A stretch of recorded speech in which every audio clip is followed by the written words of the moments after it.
Because once niggas know your background and you really do half of the things you rap about, because half of these rappers is liars. See, like in New York, he was already popular because he was a hustler, but when he started rapping, they embraced him even more. 95% of these rappers is liars, Lavi. So once people know your background and they believe you, that's when they embrace you, you know what I mean? Bio sam bez posla, lova treba, zato sam naručivo Gudru sad i Weba.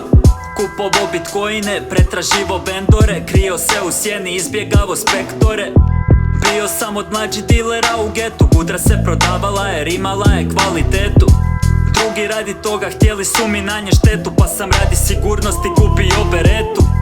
Ali nikad je nisam upotrebio, slušao Psytrance i slike ljepio. Tada svako bio mi je burki, do 7 ujutro pleso na tehno žurki.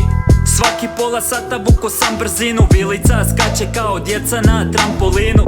Luda brija, ja opet se uživio, nema partija na kojem se nisam iskrivio.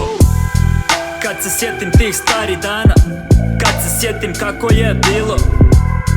Pušilo se, vuklo pilo, drotova se krilo, svako iz ekipe dilo.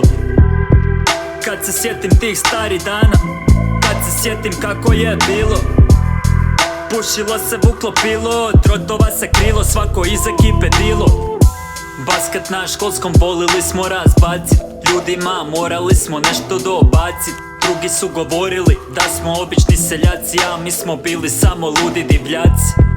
Boli me briga šta o meni ko misli, head se smrvi pa završi u rizli.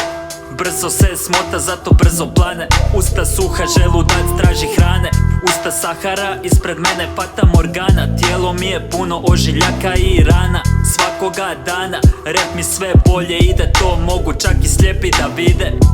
Vjerujte mi da ove staze solo gazim, zato bolje moram da se pripazim, zato što imam neprijatelje koji se prave da su prijatelji.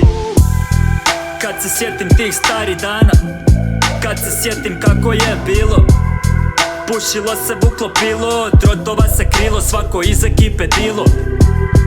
Kad se sjetim tih starih dana, kad se sjetim kako je bilo. Pušilo se, vuklo pilo, drotova se krilo, svako iz ekipe dilo. Anyway, my nigga ain't snitch, my nigga ain't tell.